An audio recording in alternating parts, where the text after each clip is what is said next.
Right now, the heavyweight landscape seems to be shifting with every fight. With the regained quality and depth, the division remains open for the taking. Freedom is calling on the other side of the wind. It leaves space for a number of fighters, both elites and challengers, to force their way to the top. Feeling like a warrior that's not afraid to bleed. Resurrected, the division hosts an abundance of skill, confidence, and aggression. You can't hold us down. No, you can't hold us down. And as we've seen, when one matchup breaks down, another seems to take its place. No, you can't hold us down, down, down. Yeah, down, down, down. Can't hold us down. Right now, two huge names stand out from the rest, but here we take a look at what could be next for some of the best fighters in the heavyweight division, and what to expect in the second half of 2018. I'll beat you, you bull, but it makes us stronger, though the pain it burns. You can't hold us down. We never give up. Walking through the fire and the flame can't hold us down. 'Cause when the going gets tough, we're tearing through the metal chains. Can't hold us down, down, down. Yeah, down, down, down. Can't hold us down, down, down. Yeah. Heavyweight boxing is back. Down. You can't hold us down.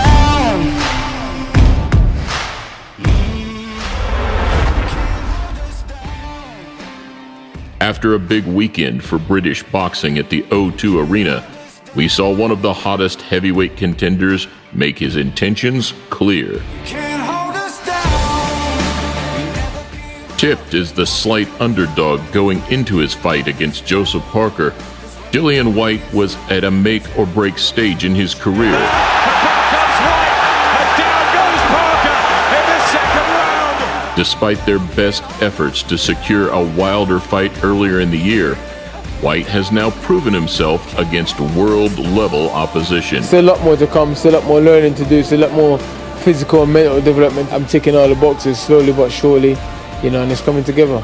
A well-earned performance which should guarantee him a world title fight early next year against one of the division's giants. Should be ready for April 13th if AJ beat Povetkin in September and then Deontay Wilder didn't take that option. Let's see what Eddie can throw my way.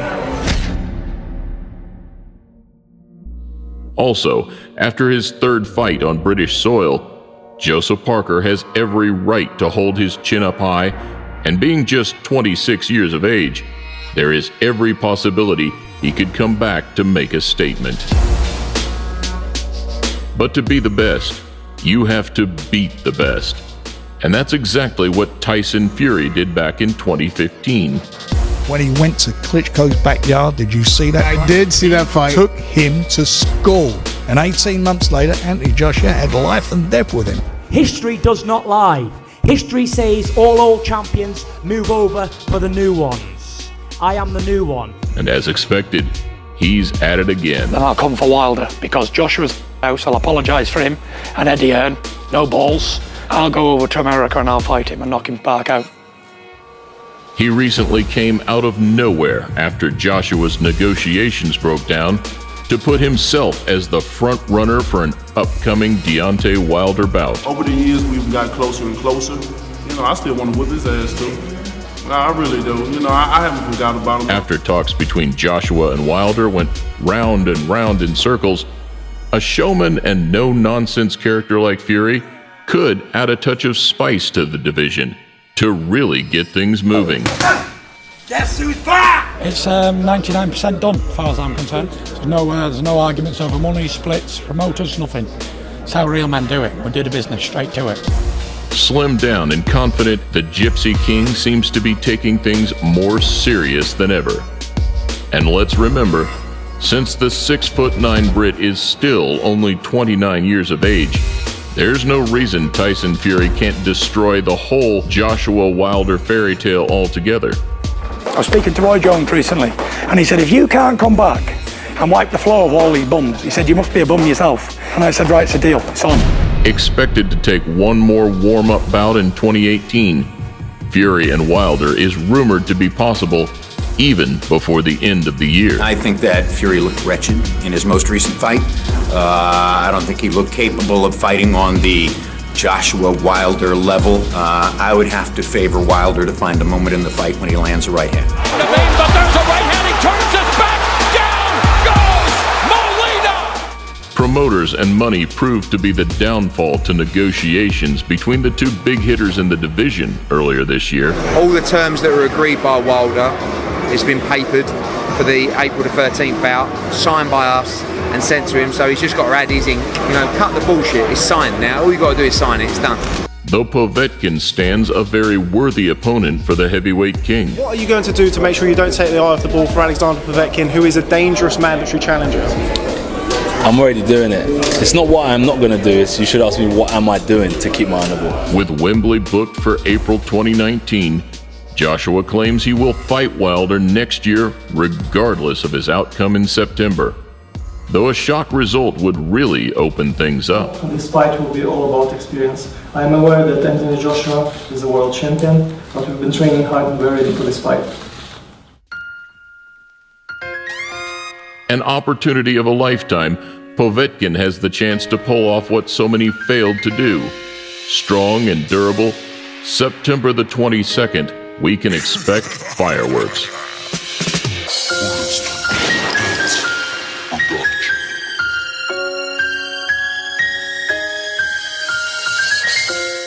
Showing a more aggressive side at the first press conference, we saw Joshua goaded by a brash, outspoken American, but not Wilder.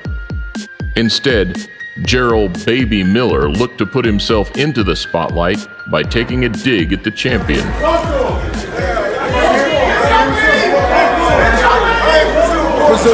That was slap the little black that he got left on him. Is what I'm trying to say. So I don't know what he talking about. Light-skinned boys ain't gonna prosper. I'm gonna whoop his ass. Whether for publicity, controversy, or to size up the Englishman, Miller is certainly not ready for a shot at the big time just yet. That talks for clout. You know, Miller is not cut from the same cloth as me, so she'll watch how we talk. Though, after seeing Derek Chisora's surprise knockout of Carlos Takam on the same night at the O2, we can't think of a much better chance for the American to prove himself. If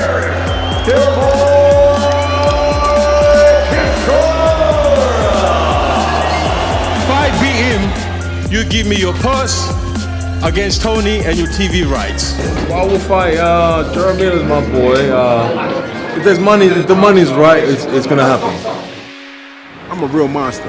I come from the streets. I come from the ghetto, and I'm a killer. So let me tell you something. Dylan White, Anthony Joshua, and listen, when I get to UK, I'm cooking more than English muffins.